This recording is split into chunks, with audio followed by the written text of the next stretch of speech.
morning, everyone. Welcome to Vols Society Live on this Wednesday night. It's kind of a semi-live reaction right now because I thought the Tennessee game would have ended by the time we went on the air, but we still got 34 seconds to go in the Tennessee-Florida game. It is 74-68. Tennessee about to go back to the free throw line to finish this game out. My name is David Morrison. I am the Vols Society analyst here on the Vols Society Network. Don't forget to follow us on Facebook, facebook.com/UT Vols Society. And also welcome to our Facebook viewers watching along with YouTube. Thank you for joining us tonight. Don't forget to subscribe to our channel. We got a lot to talk about tonight. Obviously, like I said, Tennessee and Florida is still going on. Brad is already commented. Of course, you can also comment on the show.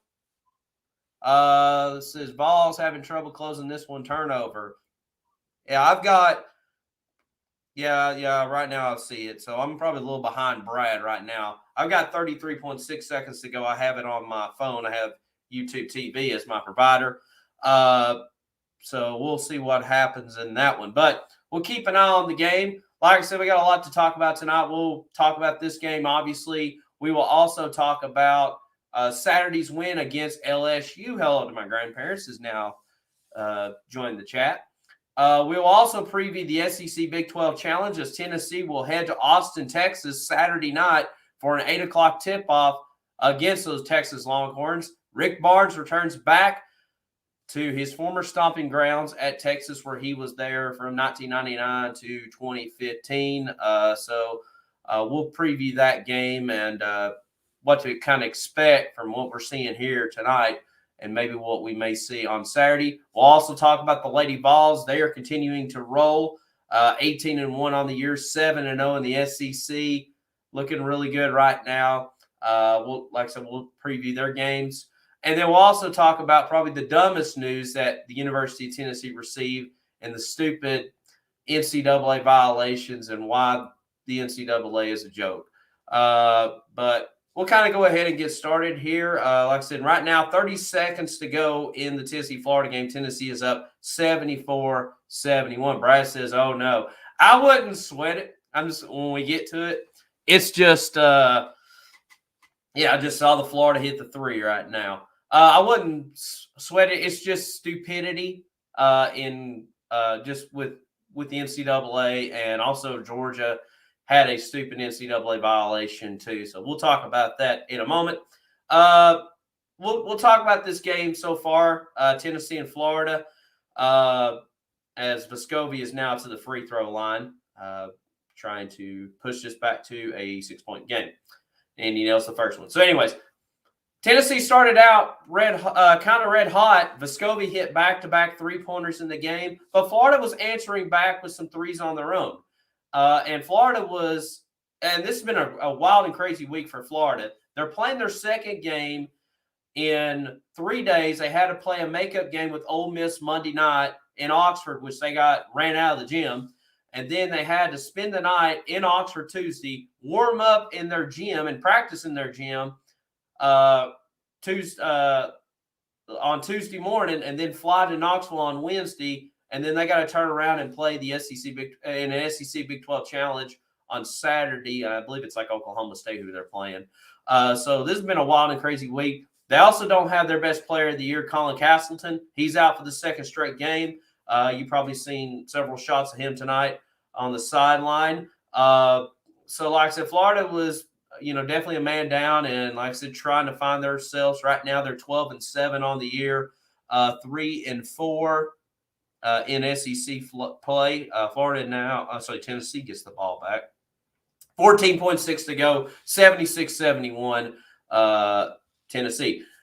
Anyway, so Tennessee kind of was getting off to a hot start, and then Tennessee made some substitutions, and then all of a sudden, Florida just absolutely went off on us, and we had some sloppy possessions in the first half, especially when we made the changes and pulled Euros out and ended up pulling out some of our normal starters that what Rick Barnes has been kind of trusting the last few games, and just went back to kind of old Tennessee basketball, just being very careless with the basketball and shot selection.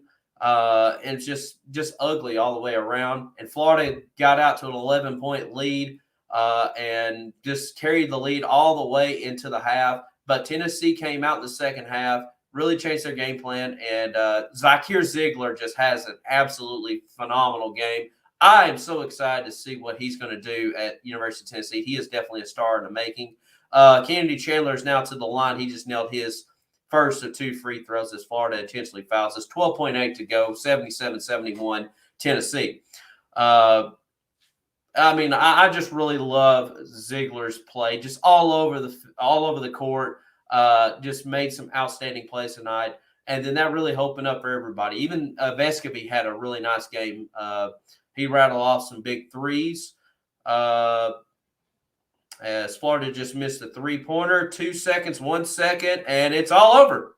It is a final in Knoxville. Tennessee wins their 3rd straight game defeats the Florida Gators 78-71. Didn't know the Gators had a unicorn on their team, evidently. Brad says we win. We did. So Tennessee moves to what record do they go to? Let me back up just really quick here. Tennessee now goes to 15-5 on the year. 6-3 in the SEC. No, I'm sorry. 14-5 on the year, 5-3 in the SEC. There we go. So it's a final, and now Tennessee will now focus on the Texas Longhorns. So a nice win for Tennessee, but kind of an ugly first half.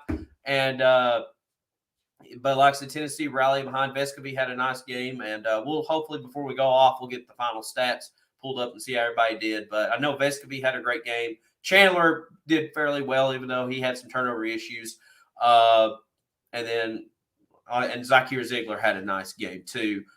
Even Akamwa had some good plays I remember seeing tonight. Just kind of some thoughts of that game. I know Florida's probably upset that there was a foul that did not get called when Josiah Jordan-James landed into the shooting or the shooting motion of Florida. So I'm sure there's going to be a lot to talk about from the Florida perspective. But Tennessee does get the win over Florida. And like I said, now we move on to the SEC Big 12 Challenge as we take on the Texas Longhorns. Rick Barnes returns back to Austin for the first time since he left in 2015. So obviously there's going to be some emotions going into that one. My thoughts going into Saturday is you just never know. I mean, I'm happy Tennessee has got this winning streak going. It seems like the lineup is better, adding Euros in the starting lineup over Fulkerson. Miss K says, Florida's playing a little rough, a little mean. Yeah, it's a rivalry game indeed. Anytime Tennessee and Florida gets involved in any sport, emotions are going to boil over. So not really surprised by that tonight. But, I'm really happy, like saying Euros in the lineup. I mean, it kind of stinks Folky's not getting the start. Especially being a super senior, but it seems like they're really clicking a little bit better with Euros and the man in the middle. And then Vescovy has really improved his game so far. Chandler has done pretty well for the most part. I would love to see Ziegler in the lineup too, kind of have that 2-guard combo, but it seems like Tennessee still wants to kind of play a more of a balanced lineup going down the stretch, but we shall see. As far as Texas go, I know they had a blowout win last night against TCU. They're a consistent top 25 team. Chris Beard, Miss K says, no need to be mean. I agree. We need more love in the world.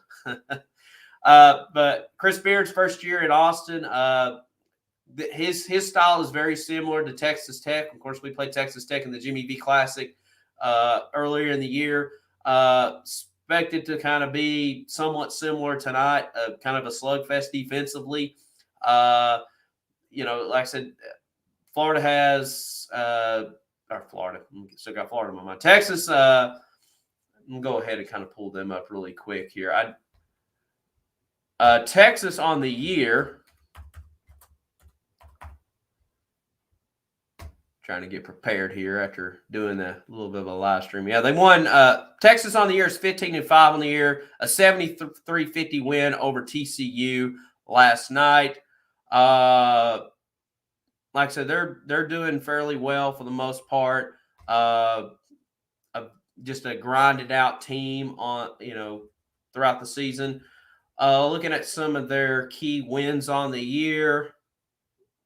Let's see here. Like I said, they're doing pretty well in Big 12 play. They started out with wins over West Virginia and Kansas State. They lost at Oklahoma State, who's kind of a mid-tier Big 12 team, and then lost at Iowa State, but Iowa State's a top 15 team. They did get the revenge win over Oklahoma State, and then they beat TCU. Look at their stats really quick here. 2021, 2022. Click on that. Oh, boy, this is really small looking at.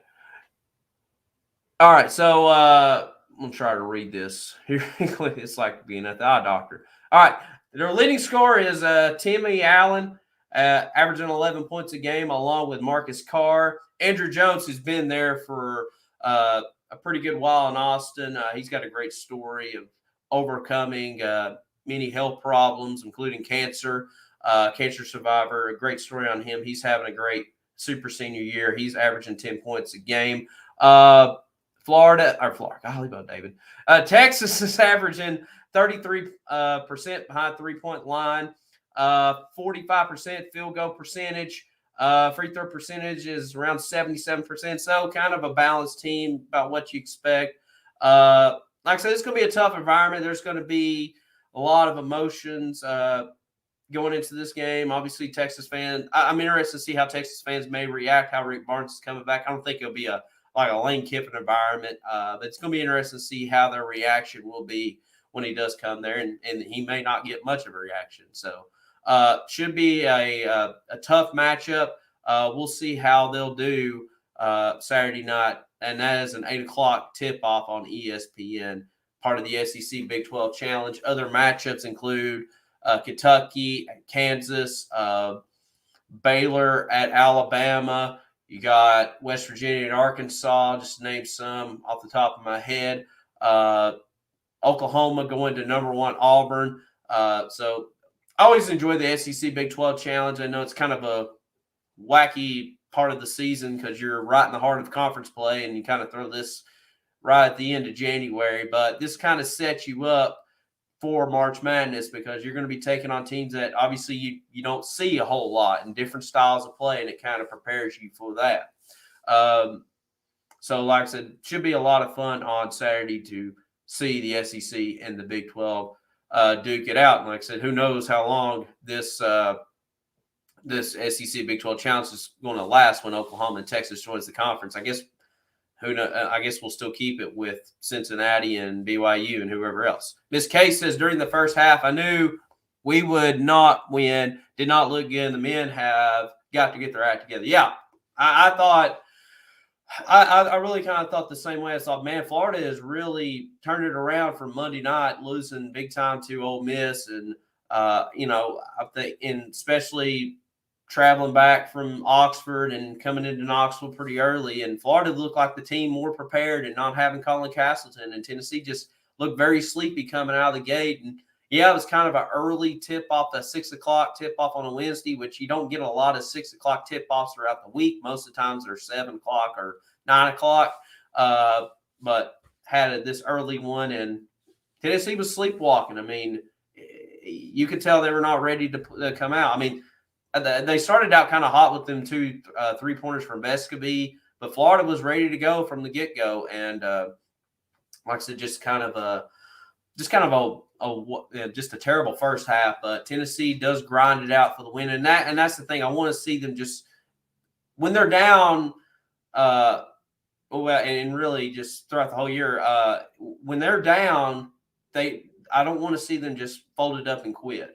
And I want to see even Rick Barnes really make adjustments, really adjust the lineup, find the hot shooter, who's going to step up big. And that's how you win in college basketball is you got to find who is the go-to guy in this situation. And look like tonight we saw Vescovi became one of them. Kamwa became one of them. Zakir Ziegler, Kennedy Chandler, they really got clicking, and they really really made Florida take some bad shots on the other end. Defensively, I'm not worried about how Tennessee's going to do down the stretch. It's just what kind of team you're going to get offensively. Are they going to go off and shoot 65% from the field, or are they going to come out and struggle 30% and 20, under 20% 3-point line and struggling at the free throw line, which it looked like they did better in the free throw line tonight, which is great. Like we mentioned last week, they took a significant drop in free throw percentage in conference play. So Tennessee now moves on to Austin, Texas with a 3-game winning streak, hopefully to move it to 4, pick up another nice non-conference win. Like I said, Tennessee, even though the eye test doesn't look like a top 25 win, the main reason they're still in the top 25 is all of our losses were teams that was currently ranked in the top 25 at the time. Now that Alabama loss is looking even worse and worse because they have dropped out of the top 25 and they have struggled and had a battle last night with Georgia. So hopefully, while Alabama is still considered a quad 1 team, right now I really kind of wish we can go back and probably play Alabama, and we don't have another opportunity unless we meet them in the SEC tournament. So congratulations to Tennessee getting the win over the Gators tonight, and now we focus on Texas. All right, switching over to the Lady Vols. The hottest team on campus, probably next to the men's tennis team, who is ranked number 1 in the country. They picked up a nice win over Wake Forest, I think, yesterday. So congratulations to the men's tennis team, number 1 in the nation. But the Lady Vols, 18-1 on the year, coming off a win Sunday against Georgia, a top 25 program in itself.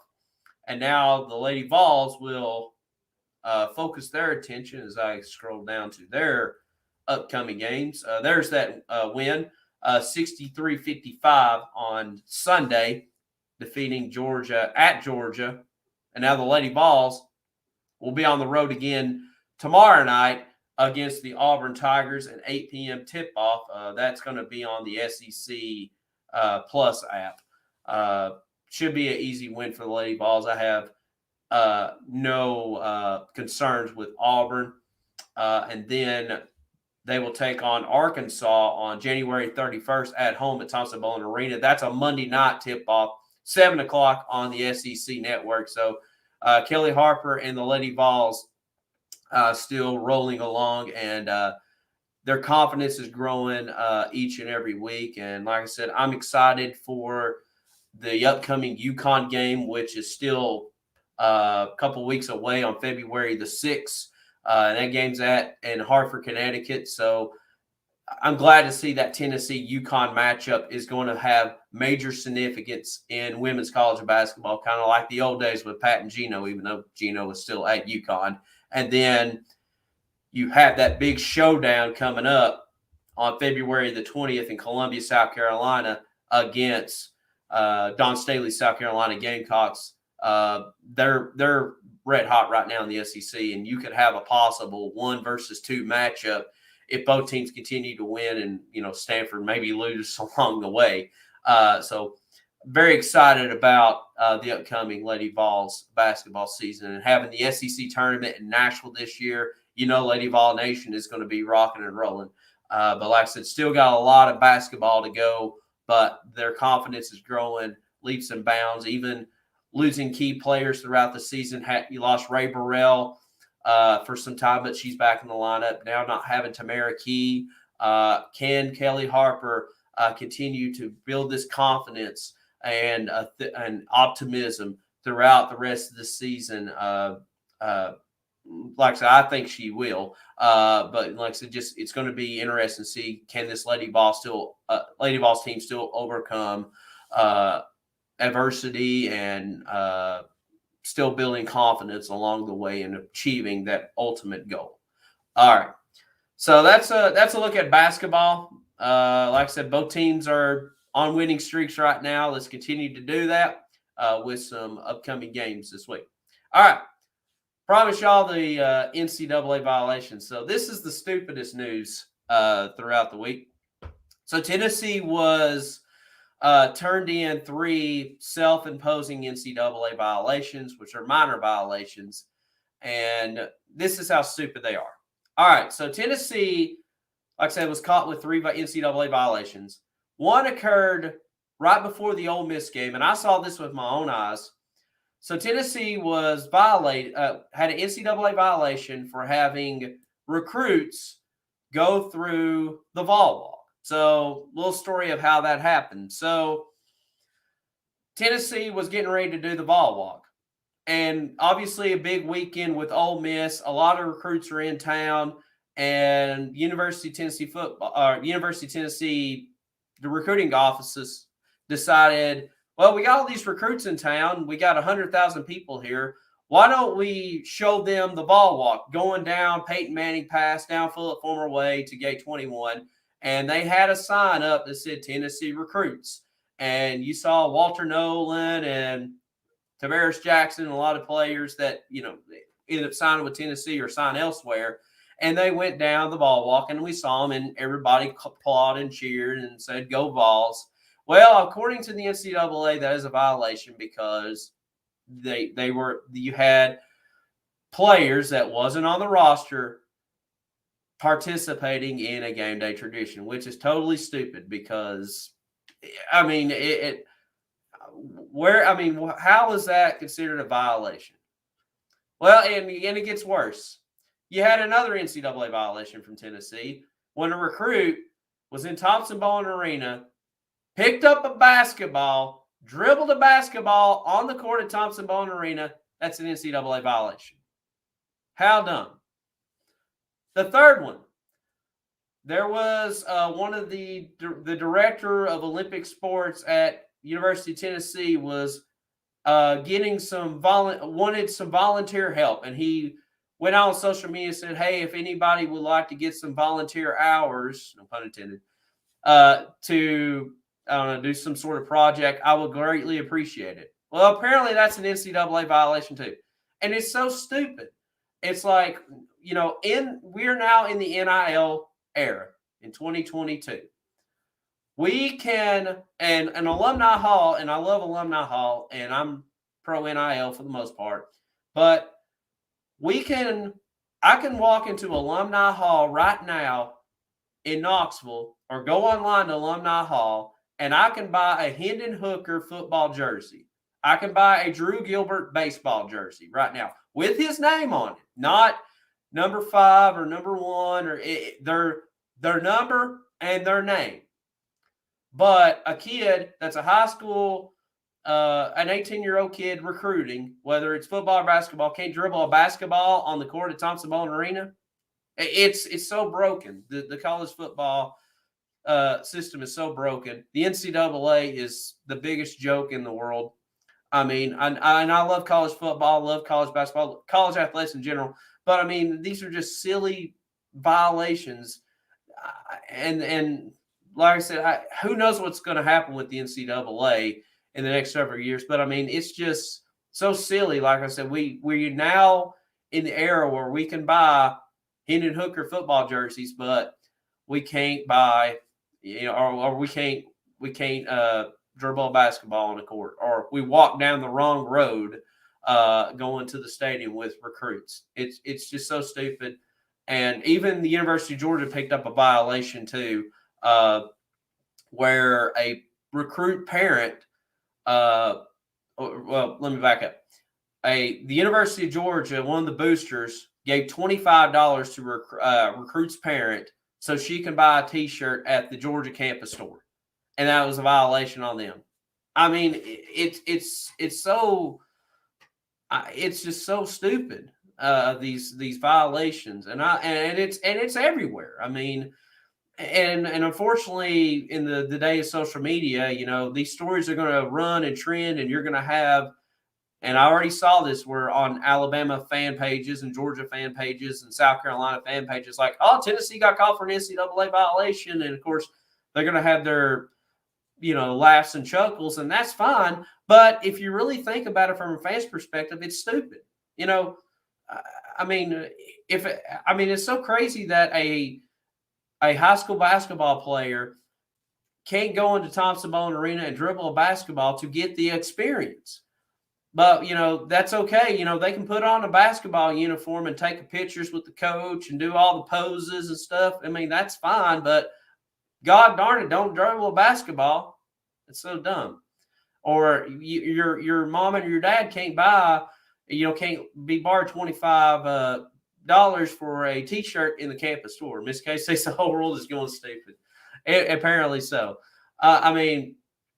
It's crazy to think, and we shall see what happens with with the NCAA. I mean, Mark Emmert is probably the worst sports commissioner of all of them. Like I said, the NCAA is just so unorganized and just, they police just the most simplest stuff. But then again, when NIL came to their front door, they were not ready and they were caught with their pants down.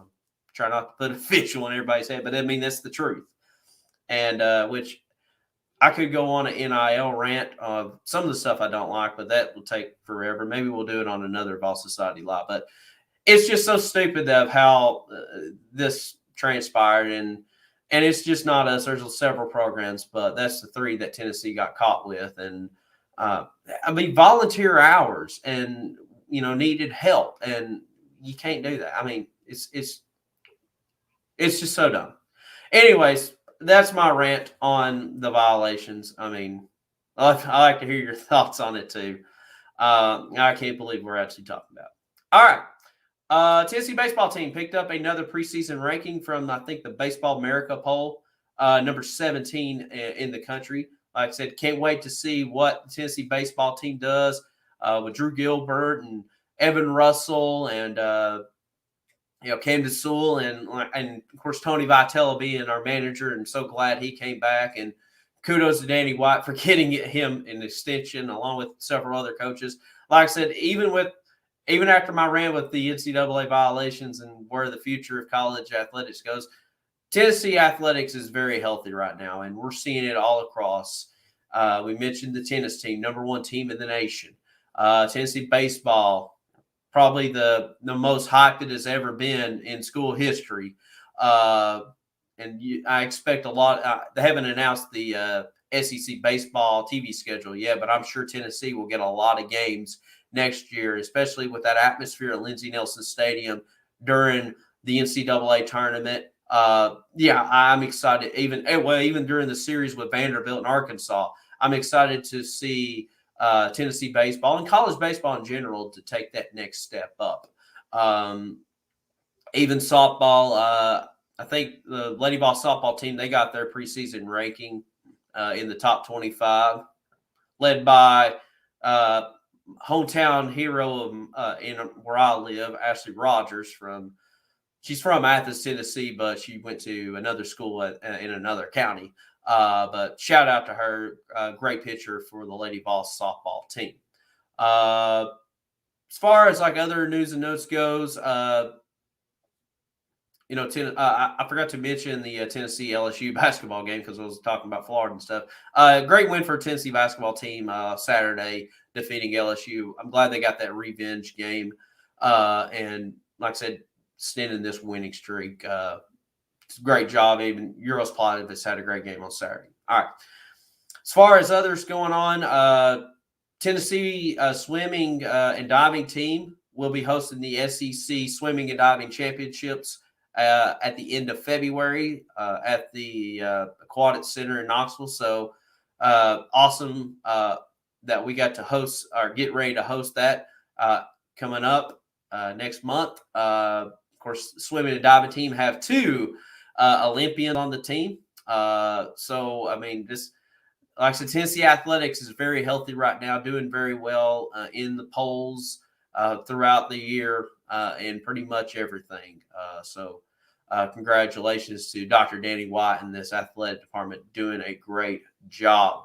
Trying to think of some other news and notes really quick. Jackson Hanna, former Nebraska football player and another player from the Volunteer State, has he entered the transfer portal and will be coming to the University of Tennessee. He's a linebacker. I remember him being in the names of high school football in the state of Tennessee, and I kind of remember him going to Nebraska and then just kind of forgot about him. But glad to see he's returning back home.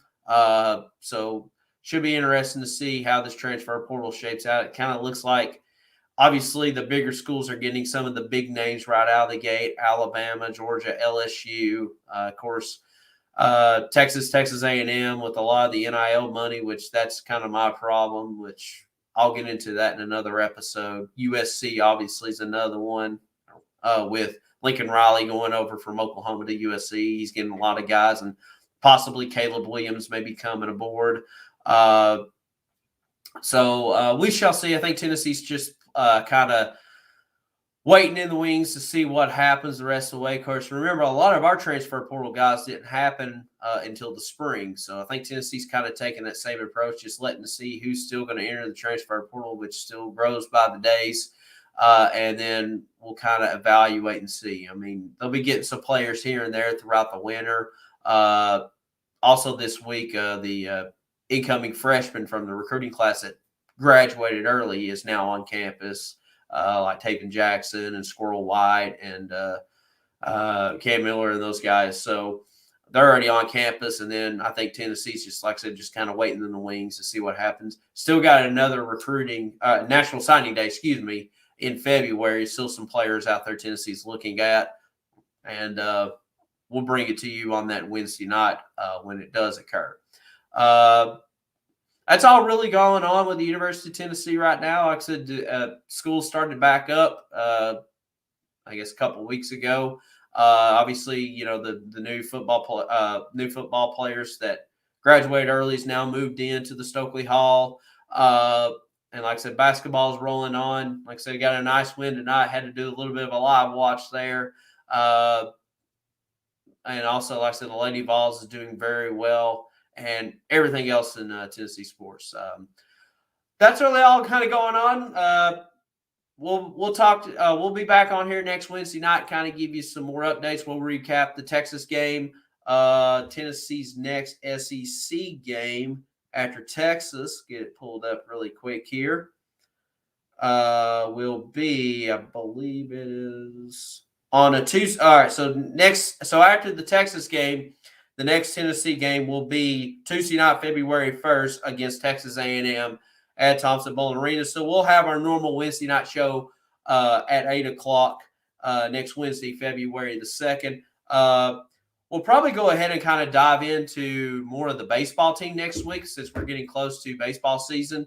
That will start up, I think it's like February the 15th, I believe, when we take on Georgia Southern. I'm maybe right or wrong. So we're definitely going to talk about basketball, but I really want to focus next week on the Tennessee baseball team, really break down who's coming back from that College World Series team, some incoming players coming aboard, kind of break down the SEC baseball landscape, some of the teams that we're going to be facing.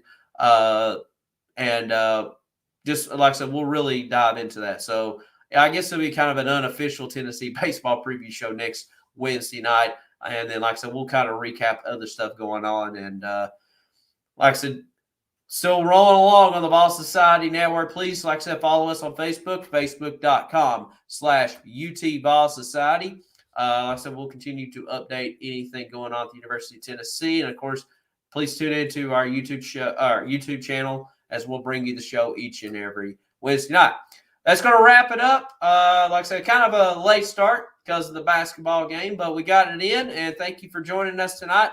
We'll talk to y'all next Wednesday night, a little Tennessee baseball preview, and then other stuff going on at the University of Tennessee as we will also recap the Texas Longhorn game and the Texas A&M Aggie game. Until next Wednesday night, this has been David Morrison saying good night and go Vols.